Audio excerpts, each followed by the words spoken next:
Hi, this is Greg, and welcome to A Minute in the Cloud with Greg's on day 15. And I can't believe it's been 15 days. Let me just do a little adjustment here on my camera. I'm going to have to try and improve these broadcasts. Well, it looks like I'm doing them regularly, right?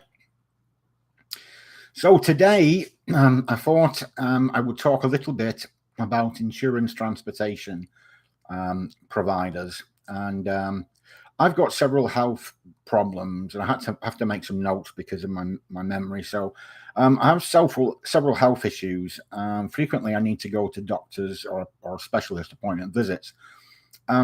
Since I don't have a car of my own right now, and in fact, I was told by the doctors to avoid driving. I was my memory was getting me lost and things like that. But anyway, I can't afford taxis, so I rely on the transport that's provided by the insurance company. Now, don't get me wrong. I'm really, really grateful that that's an option and that that's available. But the rides are often unpleasant. And it feels like patients are treated almost as third-class citizens or inanimate objects. That's especially true when you're in a wheelchair. So today I'm going to share one or two of the experiences. And with having ADHD and the brain injury, I might jump about a little bit. You just have to bear with me, and I apologize for that. But one time, I remember being picked up for an appointment. The vehicle was extremely dirty, which is quite common on the inside and the outside. And there was used face masks, discarded face masks on the floor, and empty soda cans. There was drink cups, food wrappers, and what looked like powdered chalk debris kind of scattered everywhere.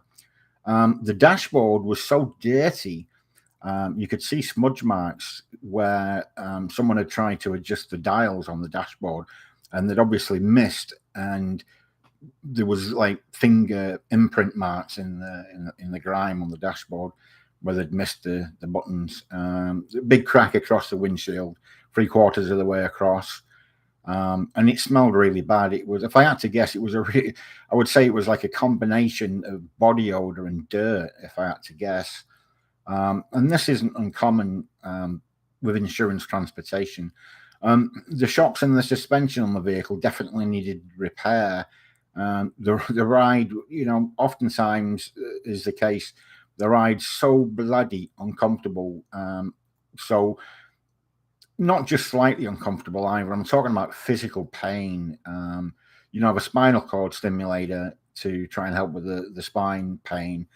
And I take, strong pain medicine and stuff as well. And even that with the bumps, it's like you're in physical pain and tensed. It's bloody terrible. So, and then on top of that, oftentimes the drivers will be very erratic in the driving manners. Living in Ohio, it doesn't help. Our roads are notorious here for having potholes, more like bloody craters than potholes. And it was evident that whoever owned the vehicle and the company, they didn't care about keeping it clean or hygienic. And, that could be a really bad issue. There are patients who go to dialysis and patients with immune system compromises and things like that could get very sick from riding in such an environment. I mean, thank God that's not a problem for me. But and then many times the music in the vehicle is excessively loud. Now, as someone who suffers from migraine headaches, I find that loud music, especially when it's a heavy bass beat, you can feel the vibrations in your chest. The bass is so deep and loud, boom, boom. It can trigger headaches. It can lead to migraines if I'm not careful. During my last appointment, prior, not the one today, I'll tell you about that in a minute, but my last appointment, the driver pulled up with the music blaring, and he did lower it a little bit as he pulled up. But unfortunately, I was put in the back of the vehicle, as often as the case when you're in a wheelchair. Sometimes they're like people carriers, you'd call them in England, like, what do they call them here? Like a caravan, right? And sometimes they have a ramp that you go up the side in your wheelchair, and so you kind of sat sideways on, kind of in the middle, right? But sometimes the ramp comes out the tailgate, and when you go in, you're actually sat where the luggage would go. So that was the case on my last ride. I was sat where the luggage would be sat, and there's two speakers right behind me, above my head, but slightly behind my head, like right by my ears. And I started to feel nauseous and almost disoriented. And then on top of that, it was rap music, and every other word, there was lots of racial slurs, the N word this and N word that, and bitch, suck this, and horrible, horrible, horrible stuff. And it was really uncomfortable. So I decided to ask the driver, would you mind adjusting the balance on the speaker so it's a little bit quieter in the back? I get migraine headaches. I hope you don't mind. And he kind of messed around with some buttons on the dash. He said, "Oh, I don't know how to do that." But he kind of turned it down a bit when he pulled up. So I don't know. Maybe the volume switch disappeared between then and me asking. Who really knows? Oftentimes the drivers are pretty unprofessional, and a lot of the time they don't secure my wheelchair in. You're supposed to be anchored 2 points on the front and 2 points on the back to secure your wheelchair in case you have an accident, right? And I have a seatbelt in my wheelchair. That's great and all, but the chair needs to be secured.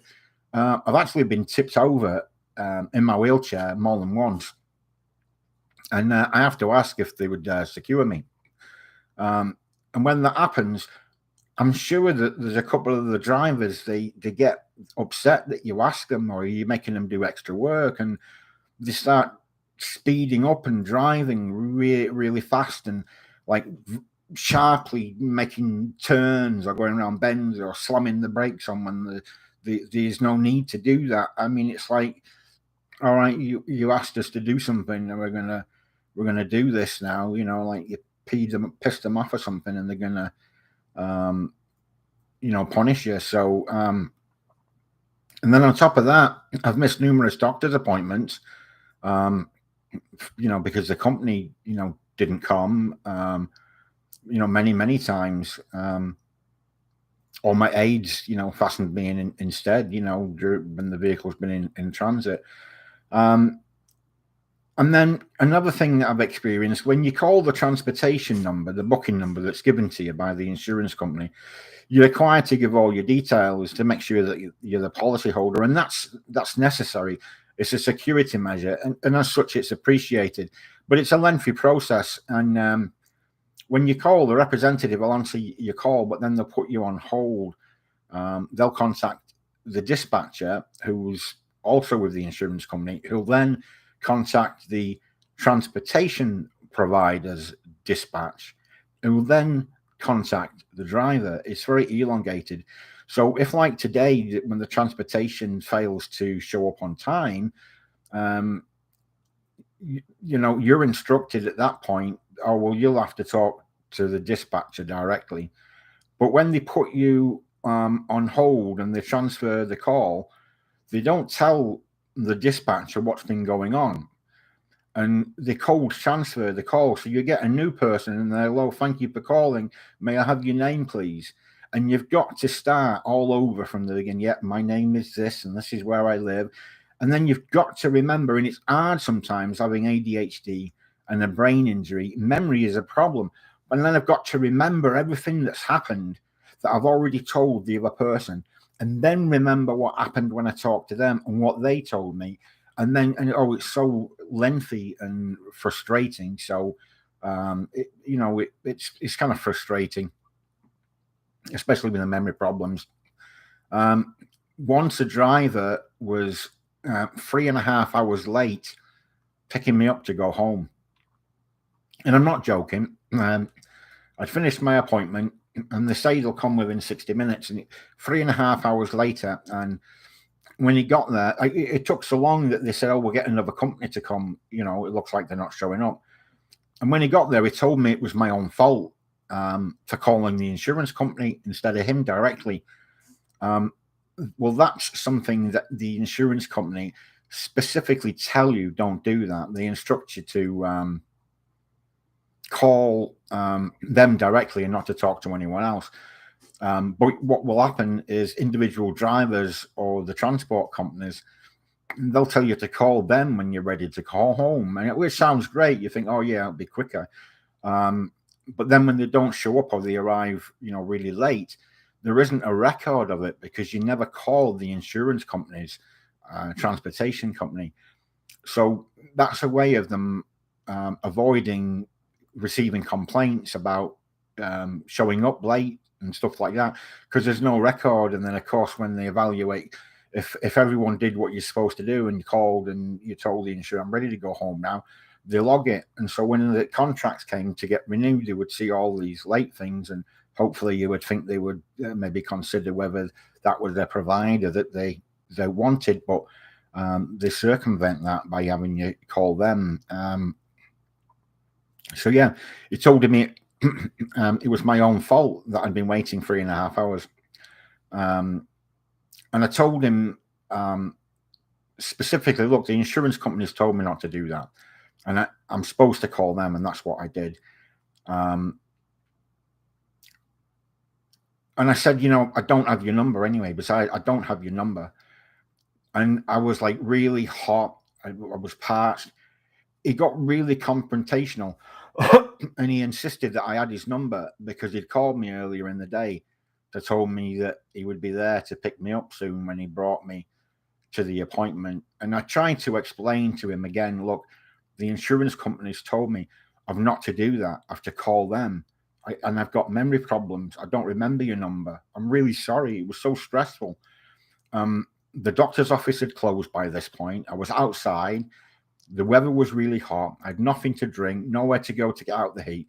And I lost my composure. I'm not proud of it. And I said, for the umpteenth time, I don't have your effing number. Well, what happened next was insane. Instead of de-escalating anything, he called his office and he said that I threatened him and he was afraid for his life. My health aide was with me and she was yelling at him to stop this. And then he said that she was threatening him as well and he was afraid for his life. Well, I was already in his vehicle at that point and partially secured, and a car that must have belonged to a person who works in the building. There was still a car in the parking lot, and this taxi driver had parked, she was this way and he'd parked and they couldn't get out. And so the ramp was down in the vehicle. He started to, I'm partially strapped in, and he started to move the vehicle and he's still screaming that he was afraid for his life and he was being threatened. Well, the wheelchair ramp was still down and on the ground when he moved the vehicle. Sparks were flying everywhere coming off that as it scraped along the parking lot. I felt really unsafe and in danger, and it was disorienting. It was just insane. And was he trying to put me in danger on purpose? Where was he going? Was he trying to go off with me? And partially secured in my wheelchair. I didn't have a way out. I guess at least it started to secure me. But anyway, the point is I felt trapped in his vehicle. The sliding door where the wheelchair ramp came out was wide open. My health aide shouts, "What are you doing? What are you doing?" And I tried to unsecure the wheelchair. But while I was trying to do that, I gashed my hand open sometime. I don't know what happened. He eventually stopped the vehicle after he kind of moved backwards and forward a bunch of times. I don't know what the hell he was doing. Anyway, I managed to get out and I freed myself after he'd stopped moving the vehicle. And then when I got out, he folded up the ramp really quick and sped off like a crazy person. So yeah, at that point I was in tears, to be honest, bleeding all over the bloody place. And anyway, the lady whose car it was that was trying to get out, she was really nice and she gave me some napkins, and I was able to stop the bleeding. Well, what made me prompt this wasn't really any of that. It was today I missed another appointment with my pain specialist because her eye didn't show. My appointment time was 10 a.m. and they tell you be ready an hour before your appointment, plus or minus 15 minutes.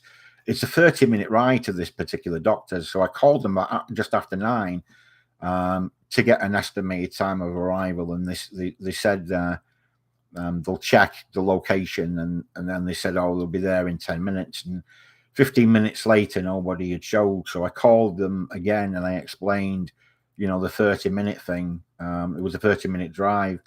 They said, oh, probably the transport company is going to call you. And after a bit, they did call me, and then they said, oh, we'll be there in 10 minutes. And I started to try and tell him, look, it's a 30-minute ride. And he hung the phone up on me. So it was like very frustrating. So I called my doctor and I said, look, this is what's going on. If I get there a little bit late, which it was looking like I would at this point, would they still see me? I mean, they were really very nice at the doctor's office and very understanding and accommodating. And they're aware that there's transportation issues, but she said that today the doctor was really busy. Now, if I'm 10 minutes late, he'll still see me, but if I can't get there, if it's 10 minutes after my appointment time, he won't be able to see you any later than that. Excuse me one moment. So while I was doing this, my health aide got on Google Maps, and she made sure that, how far the ride was, just to make sure. And they didn't show. So I called the insurance company and told them, look, they're still not here, and I'd need to cancel now, because even if they showed up right there and then, there's no way that they would have got me there on time, even if they would have broke the speed limit. There was just no way. And she said, oh, well, you can't cancel the ride. I'm like, what do you mean I can't cancel? They're not even here, and they're not going to get me there on time. She said, well, you got to talk to the dispatcher. So another call transfer, and the lady at dispatch assured me that's not the case. You don't need to talk to us to cancel. Her exact words were, well, that's a lie. But anyway, I called the doctor's office to reschedule. It was 10 o'clock now, and my appointment was at 10 o'clock. Then just before I called the insurance company to tell them what had happened, the actual company and not the insurance transport, but member services, right before I called them, exactly 10:03 a.m. it was, someone called and said, oh, it's transportation and we're outside to take you to the appointment. And I'm like, my appointment was at 10 a.m. I had to cancel. It's a 30-minute, and click, they hung up on me again. So, wow. So, yeah, that's the third appointment with this doctor, with this pain specialist that I've missed because of the transport. And if they wanted to enforce their office policy, they would be really within the rights and not unreasonable to discharge me from the practice for missing appointments all the time, 3 times, and getting there late a bunch of times because of transportation. Or, charging $50 no-show fees, because they can't bill the insurance when you don't show up, and they set time for you. They are a business at the end of the day, but they're very reasonable. The thing of it is, if you're going to continually miss appointments with a doctor, you don't want that to be with a doctor who prescribes you controlled pain medication.